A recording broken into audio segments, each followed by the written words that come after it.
नमस्ते इंडिया, कैसे हैं आप लोग। मैं दीपक आपका स्वागत करता हूं दीपक की दुनिया के इस नए सेशन में। आज हम लोग चर्चा करेंगे राहुल गांधी के राजनीतिक कैरियर की और अभी जो एक राजनीतिक परिपाटी लेके आ रहे हैं उस पर। दोस्तों, कई बार हम लोगों के लाइफ में ऐसा समय आता है जब हम लोग ये सोचने को मजबूर हो जाते हैं कि शायद इससे पहले का समय इससे ज़्यादा बेहतर था। ऐसा ही कुछ मेरे मन में आता है जब राहुल गांधी के बारे में विचार करते हैं। क्या आप लोगों ने कभी सोचा है कि राहुल गांधी जिस तरह की राजनीति आज कर रहे हैं शायद उससे पहले का समय ज़्यादा बेहतर था, जब वो आटा की कीमत लीटर में बताया करते थे, कौवा को चील बताया करते थे। 22 रुपए लीटर, आज 40 रुपए लीटर। ये चील यहां क्या कर रहे हैं बताओ मुझे। कोई बता सकता है ये चील जो घूम रहे हैं यहां पे क्यों घूम रहे हैं? पिछले 5 साल से उनको रोजगार नहीं मिल रहा है। कहने का मतलब ये है कि उनके ऊपर ढेर सारे मेम्स बनते थे, ढेर सारा शॉर्ट्स और रील्स बनता था और हम लोगों का एक मनोरंजन भी होता था और कई बार तो हम लोग डिप्रेशन से बाहर आने के लिए भी उसे देखा करते थे। लेकिन राहुल गांधी अब जिस तरफ देश के राजनीति को लेके जा रहे हैं वो बहुत ही खतरनाक है। हम लोगों को जानना पड़ेगा कि राहुल गांधी जो कर रहे हैं क्या वो उनका सोचा समझा रणनीति है या फिर किसी विदेशी शक्तियों से मिले हुए, एंटी इंडिया लॉबी से मिले हुए हैं। इस पे हम लोगों को गंभीरता से विचार करना पड़ेगा। ये सारा जो बात अभी हम आपको बता रहे हैं ये तथ्यहीन नहीं है।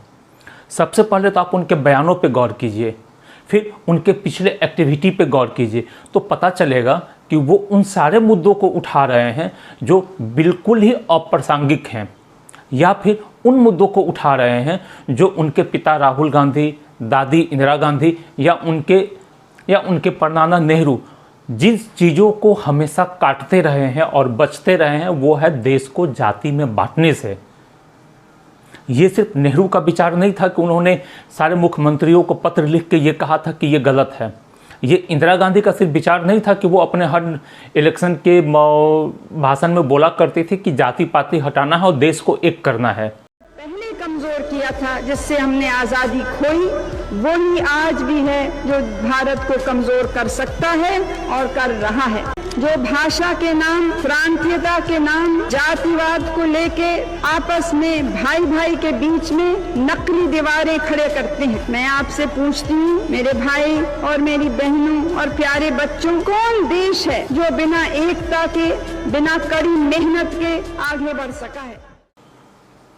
ये सिर्फ राजीव गांधी नहीं बोलते थे कि ओबीसी को रिजर्वेशन देना एक डब्बे में बंद कीड़े को बाहर निकालने जैसा है। उनका मकसद ये था कि ये चीज़ जब आ जाएगा सिस्टम में तो धीरे धीरे रिजर्वेशन इतना बढ़ जाएगा कि पूरे सिस्टम को घुन की तरह खा जाएगा। इसके एग्जाम्पल के लिए आप अपने देश के एजुकेशन सिस्टम को देख सकते हैं। क्या कारण है कि एक छोटा नौकरी करने वाला भी अपने बच्चे को सरकारी स्कूल में नहीं पढ़ाना चाहता है, प्राइवेट स्कूल में पढ़ाता है। तो इन सारे चीज़ों पे राहुल गांधी अपने कांग्रेस के पहले के स्टैंड से भी अलग जा रहे हैं। तो जानने की ज़रूरत ये है कि राहुल गांधी जो कर रहे हैं वो सोची समझी रणनीति में कर रहे हैं या अनजाने में कर रहे हैं। हम लोगों को इसको क्रमबद्ध तरीके से समझना पड़ेगा। अगर आज के राजनीतिक परिदृश्य की चर्चा करेंगे तो हम लोग शायद समझ नहीं पाएंगे कि कैसे राहुल गांधी देश की राजनीति को एक उस दिशा में ले जा रहे हैं जहां शायद देश ही बट जाए, देश के अंदर गृह युद्ध हो जाए, लेकिन उनको कोई फर्क नहीं पड़ता है। आज के डेट में राहुल गांधी कहीं ना कहीं जिन्ना की तरह एक्ट कर रहे हैं। आपको याद होगा या आपने कहीं पढ़ा होगा, याद तो नहीं होगा, आपने कहीं पढ़ा होगा कि 16 दिसंबर 1946 को जब जिन्ना ने डायरेक्ट एक्शन डे का ऐलान किया था, उस दिन उन्होंने क्लियर कहा था कि या तो डिस्ट्रॉयड भारत या डिवाइडेड भारत, वो पीएम बन के रहेंगे। कहने का मतलब था कि उनको फर्क नहीं पड़ता था कि जनता मरेगी, गृह युद्ध होगा, क्या होगा नहीं होगा, वो पीएम बन के रहेंगे। और आपको याद होगा कि उसी दिन बंगाल में एक ऐसा राइट हुआ था कि 2000 हिंदुओं की हत्या हुई थी। राहुल गांधी कहीं ना कहीं देश को उसी दिशा में ले जा रहे हैं। अपना देश इसलिए फेमस है कि यहाँ अनेकता में एकता है और ये एक सच्चाई भी है। चाहे आप कन्याकुमारी से कश्मीर चले जाइए, चाहे आप गुजरात से बंगाल चले जाइए, अपने देश में बहुत सारा विविधता है। भौगोलिक रूप से, सामाजिक रूप से, भाषा के दृष्टिकोण से, परिवेश, पूजा पाठ से, पहनावा से, खाने पीने से बिल्कुल अलग है। फिर भी हम लोग एक हैं, क्योंकि एक ताना बाना जुड़ा हुआ है, एक दूसरे को सम्मान देने का, एक दूसरे पे विश्वास करने का। राहुल गांधी यही चोट कर रहे हैं। आइए इसके लिए आपको उनके कुछ बयानों से रूबरू कराते हैं। With the turban? What is your name? Balinder Singh. The fight is about whether he, as a Sikh, is going to be allowed to wear his turban in India. Or he, as a Sikh, is going to be allowed to wear a kada in India. Or he, as a Sikh, is going to be able to go to Gurdwara. That's what the fight is about. हम आप में से कोई भी उनको benefit of doubt नहीं दे सकते हैं इस बात का कि किसी पत्रकार ने अचानक से उनसे पूछ लिया और उनको सोचने का समय नहीं मिला और राहुल गांधी जिस तरह के नेता हैं अचानक कुछ भी बोल बैठे। नहीं, ऐसा नहीं है। वो सोच के आए थे कि इन मुद्दों को उठाना है। उन्होंने एक पत्रकार को, जिसने पगड़ी पहन रखा था, उनको पॉइंट आउट करते हुए पूछा कि आप अपना नाम बताइए, और उसके बाद कहा कि मैटर ये है कि भारत में सिखों को गुरुद्वारा जाने का छूट मिलेगा या नहीं, कड़ा पहनने का छूट मिलेगा या नहीं, पगड़ी पहनने का छूट मिलेगा या नहीं। आप जितने लोग अभी ये वीडियो देख रहे हैं उसमें से हो सकता है कुछ सिख हों, हो सकता है कुछ सिख नहीं हो सकता है कुछ साउथ इंडिया से हो, कोई नॉर्थ इंडिया से, कोई ईस्ट से, कोई वेस्ट से, लेकिन किसी ने भी पूरे इंडिया में कहीं नहीं देखा होगा कि सिखों के साथ उनके धर्म के आधार पर जाति की गई है। उनको पगड़ी पहनने से रोका गया है, उनको कड़ा पहनने से रोका गया है, उनको गुरुद्वारा जाने से रोका गया है, कहीं नहीं देखा होगा। फिर राहुल गांधी ये बात कहाँ से लाए? उन्होंने जो बयान दिया है वो नया बयान नहीं है। ये बयान जनरली खालिस्तान के वो नेता दिया करते हैं जो खालिस्तान समर्थक हैं और विदेश में शरण लेना चाहते हैं। अब आप सोचिए, राहुल गांधी यहाँ ये बयान देके उनके बातों का समर्थन कर रहे हैं और तुरंत ही जो खालिस्तान समर्थक पन्नू है उसका बयान भी आ गया कि हाँ, राहुल गांधी सही कह रहे हैं। एक ऐसे मैटर को जो दूर दूर तक कहीं देश में नहीं है वो उठा रहे हैं। इसी भाषण के दौरान आगे वो बोलते हैं, And what the RSS is basically saying is that certain states are inferior to other states, certain languages are inferior to other languages, certain religions are inferior to other religions, certain communities are inferior to other communities. This is what the fight is about. What would you do if somebody told you you cannot speak Tamil? How would you feel? How would you react? That is the ideology of the RSS. That Tamil, Marathi, Bengali, Manipuri, these are all inferior languages.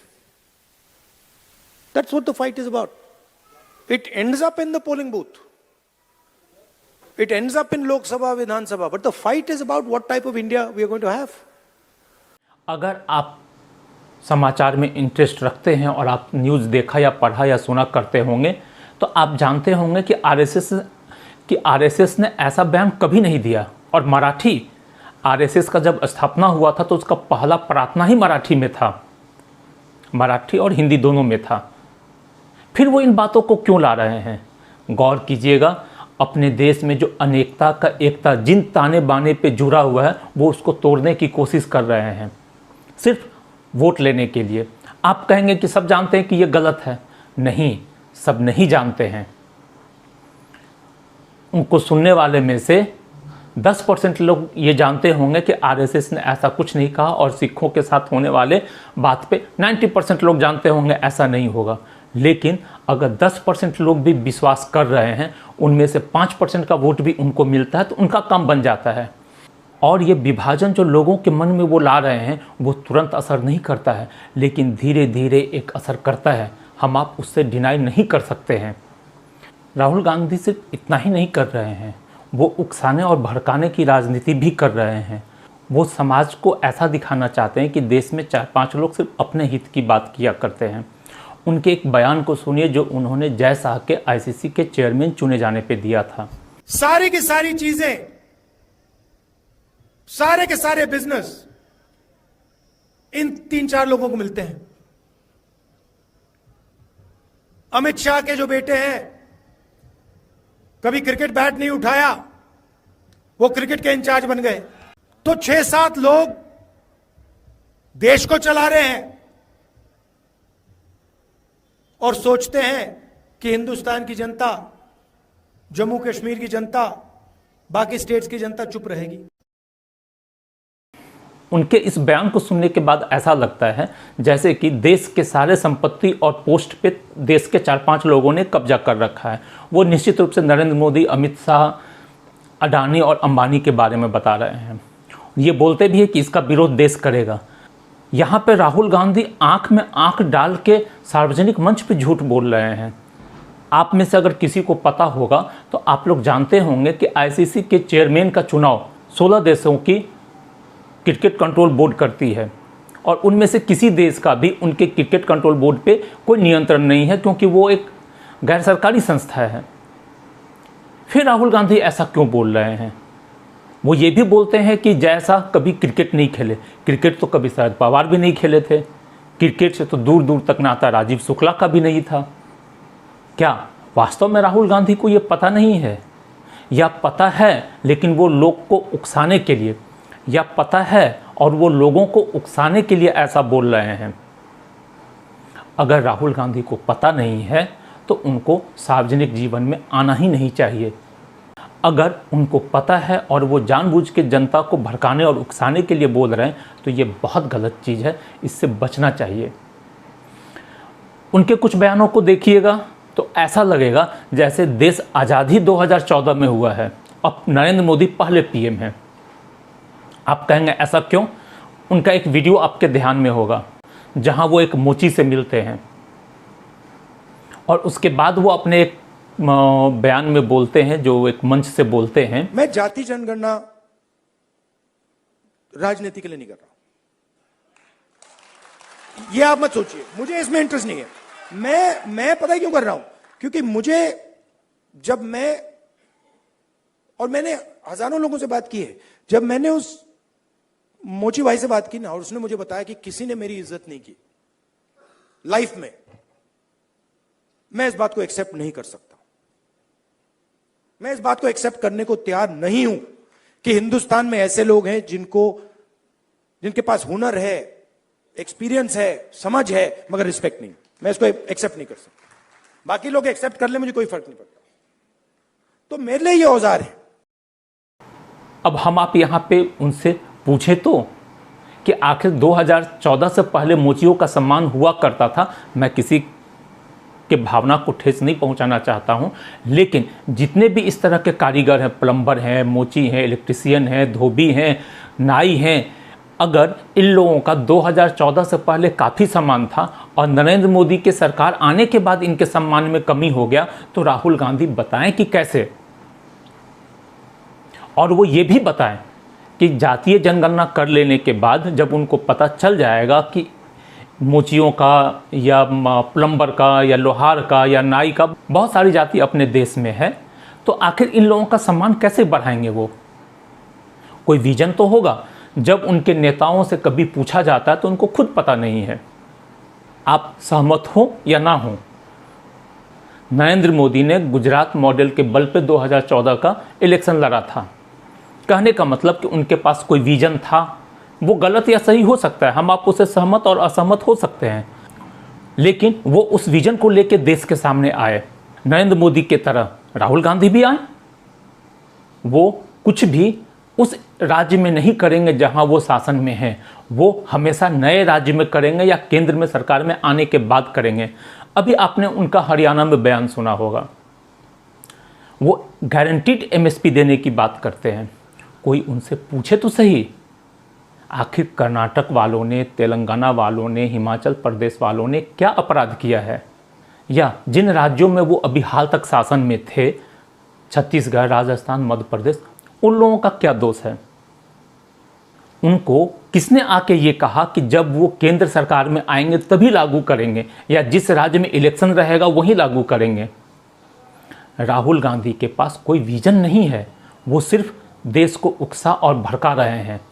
उनका एक बहुत ही खतरनाक बयान जातीय जनगणना और asset assessment को लेके है। पिछड़े वर्ग को, दलितों को, आदिवासियों को, गरीब जनरल कास्ट के लोगों को, माइनॉरिटीज को पता लग जाएगा कि इस देश में उनकी भागीदारी कितनी है। हम फाइनेंशियल और इंस्टीट्यूशनल सर्वे करेंगे, ये पता लगाएंगे कि हिंदुस्तान का धन किसके हाथों में है, कौन से वर्ग के हाथ में है। और इस ऐतिहासिक कदम के बाद हम क्रांतिकारी काम। जब वो कास्ट सेंसस पे बोलते हैं तो वो कुछ मुद्दों को लगातार बोल जाते हैं, जिनको जोड़ने के बाद हम लोग एक निष्कर्ष पे पहुंच सकते हैं। अगर कोई सोचे जाति जनगणना को रोका जा सकता है, 50% बैरियर को रोका जा सकता है, मैं आपको बता रहा हूं वो सपने देख रहे हैं। ये होगा ही होगा, इसको रोका नहीं जा सकता है। ना जाति जनगणना रोकेगा, ना सोशो इकोनॉमिक सर्वे रोकेगा, ना इंस्टीट्यूशनल सर्वे रोकेगा, ना 50% का बैरियर रहेगा। जैसे वो कहते हैं कि वो भारत में कास्ट सेंसस करा के रहेंगे, अच्छी बात है। वो बोलते हैं कि भारत में 50% के रिजर्वेशन के बैरियर को तोड़ देंगे, ठीक है। वो ये कहते हैं कि जिसकी जितनी हिस्सेदारी उसकी उतनी भागीदारी को सुनिश्चित करेंगे, ठीक है। वो ये भी कहते हैं कि भारत के वेल्थ का एनालिसिस करेंगे और वो ये देखेंगे कि शेड्यूल ट्राइब्स के पास कितना संपत्ति है, शेड्यूल कास्ट के पास कितना संपत्ति है, ओबीसी के पास कितना संपत्ति है। देख के वो क्या करेंगे ये पता नहीं, लेकिन अपने बयान में वो बोलते हैं कि उसके बाद वो क्रांतिकारी कदम उठाएंगे। उसके बाद क्वेश्चन मार्क। कोई उनसे पूछ नहीं सकता है कि आखिर क्या करेंगे और कैसे करेंगे। जब उनके नेताओं से पूछा जाता है उनके पास कोई जवाब नहीं। आप अगर गौर करेंगे तो आज के डेट में कांग्रेस जो भी आरोप लगाती है बीजेपी पे, वो सारा उस पर खुद लागू होता है। कांग्रेस जुमलेबाजों की पार्टी है, केवल झूठा और खोखला नारा देना है। खटाखट योजना में पैसा देंगे। 26 लाख करोड़ के आसपास तो भारत का टोटल रेवेन्यू कलेक्शन है, फिर वो कैसे 30 लाख करोड़ रुपया सिर्फ खटाखट योजना में बांट देंगे। उनके पास कोई विजन नहीं है, उनके नेताओं के पास कोई जवाब नहीं है। कास्ट सेंसस करेंगे, रिजर्वेशन के बैरियर को भी तोड़ देंगे, जिसकी जितने भागीदारी उसकी उतनी हिस्सेदारी भी सुनिश्चित कर देंगे। बिल्कुल, भारत में सरकारी नौकरी है कितना? पिछले 10 साल में केंद्रीय कर्मचारियों की संख्या घटी है, बढ़ी नहीं है। 2001 में हरियाणा सरकार ने करीब 3,19,000 नौकरियां दी थी। गैस करो कि 2014 में क्या नंबर था? 3,40,000। यानी कि 13 सालों के दौरान नौकरियां 0.51% से बढ़ रही हैं। अब अगर ग्रोथ रेट 0.51% है तो आप रिजर्वेशन 50% कर दो या 100%, प्रॉब्लम सॉल्व नहीं होगी। यही चीज हम सेंट्रल गवर्नमेंट में भी देख सकते हैं। 2006 में 16 लाख लोगों को परमानेंट सरकारी नौकरियां मिली थी सेंट्रल पब्लिक सेक्टर एंटरप्राइजेस में, यानी कि सरकारी कंपनी जैसे कोल इंडिया। और इस 16 लाख नंबर में तो कॉन्ट्रैक्ट वर्कर्स भी इंक्लूडेड नहीं है। अब 2021 का नंबर जिसमें कॉन्ट्रैक्ट वर्कर्स भी इंक्लूडेड है वह है 14.6 लाख, यानी कि 15 सालों में सेंट्रल गवर्नमेंट कम लोगों को हायर कर रही है। राज्य सरकारों के साथ भी यही स्थिति है, या तो किसी की बढ़ी नहीं है या तो बढ़ी है तो बहुत कम बढ़ी है। एक अनुमान के मुताबिक भारत में केंद्रीय कर्मचारी, राज्य स्तर के कर्मचारी, यानी कि वो सारे कर्मचारी जिनको सरकार से सैलरी मिलता है, संख्या 17 करोड़ से ज़्यादा नहीं है। 17 करोड़ में एक अगर 60 साल में आप ये देखेंगे कि अगर लोग रिटायर हो रहे हैं एक एवरेज, तो लगभग 2.5 से 3 लाख नौकरी है, 4 लाख नौकरी है। बहुत ज़्यादा करेंगे तो 5 लाख। देश में जहाँ 50 करोड़ लोग नौकरी करने के लायक हैं, जिसमें से अलग अलग संस्थाओं के दिए गए डाटा के अनुसार अगर एक एवरेज निकालें तो लगभग 8 से 10 करोड़ लोग बेरोजगार हैं। उनका क्या होगा फिर?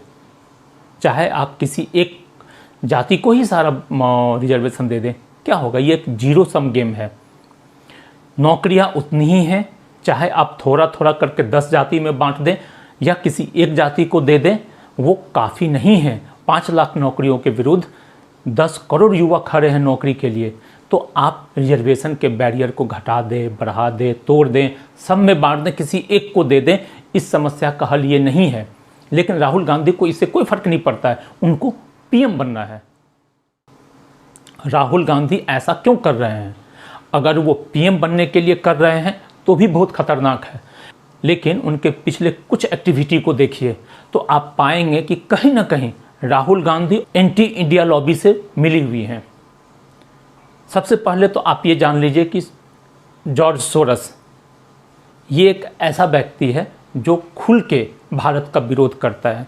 राहुल गांधी कई बार उनसे मिले हैं और तब तक एक्सेप्ट नहीं करते हैं जब तक कि मीडिया में ये खबर आ नहीं जाता है, और आने के बाद भी पहले वो इनकार करते हैं, लेकिन जब प्रूफ आ जाता है तो वो एक्सेप्ट करते हैं। जैसे अभी उनका एक रहस्यमयी यात्रा हुआ था उज्बेकिस्तान में, वहाँ वो जॉर्ज सोरस और समंथा पावर से मिली। ये लोग एंटी इंडिया लॉबी के लिए जाने जाते हैं और अच्छे तरीके से जाने जाते हैं। वो अभी हाल में कैलाश मानसरोवर यात्रा में गए थे, वहाँ चाइना के मिनिस्टर से मिले थे। अपने देश के विदेश मंत्रालय को खबर भी नहीं है। सबसे ज़्यादा चर्चित रहा डोकलाम विवाद। उस समय जब भारत का चाइना के साथ विवाद काफ़ी बड़े स्तर पे था और बहुत खतरनाक मोड़ पे था, राहुल गांधी चाइना के एम्बेसडर से मिलने गए रात में चोरी छिपे। जब इसके बारे में सोशल मीडिया में कुछ न्यूज़ चैनल पे ये खबर आया तो वो सीधे सीधे इसको नकार गए। गलती से चाइना के एम्बेसडर ने इसे एक्स पे पोस्ट कर दिया, यानी जो पहले ट्विटर था। उसके बाद वो इसको मानने के लिए मजबूर हो गए। सवाल ये उठता है कि राहुल गांधी के मीटिंग्स में वो क्यों नहीं होते हैं जो भारत के प्रति सहानुभूति रखते हैं या भारत का फेवर करते हैं। केवल वही लोग क्यों होते हैं जो भारत का विरोध करते हैं। राहुल गांधी उस कांग्रेस के नेता हैं जिसने संविधान में सबसे बड़ा और व्यापक बदलाव किया। राहुल गांधी उस कांग्रेस के नेता हैं जिसने SC ST के फंड को डाइवर्ट करके कर्नाटक में अपने गारंटीड योजना के लिए दे दिया। राहुल गांधी उस कांग्रेस के नेता हैं जिसने SC ST के रिजर्वेशन को काट के मुस्लिमों को दे दिया, और वो हर मंच से बताते रहे कि बीजेपी आएगी तो आरक्षण खत्म कर देगी। ये है डर का राजनीति, ये है झूठ का राजनीति। जो उन्होंने जयशाह के बारे में कहा, ये है उकसावे की राजनीति। जो वो अडानी के बारे में कहते हैं, ये है उकसावे की राजनीति। जो वो अग्निवीर के बारे में कहते हैं, ये है उकसावे की राजनीति। हम सब लोगों को इससे बाहर निकलना होगा। वो सीरियस नेता नहीं है, उन्होंने एक शॉर्टकट पकड़ लिया है उकसावे की राजनीति को, भड़काने की राजनीति को, झूठ के राजनीति को और भय के राजनीति को। हम लोगों को इससे बाहर आना है।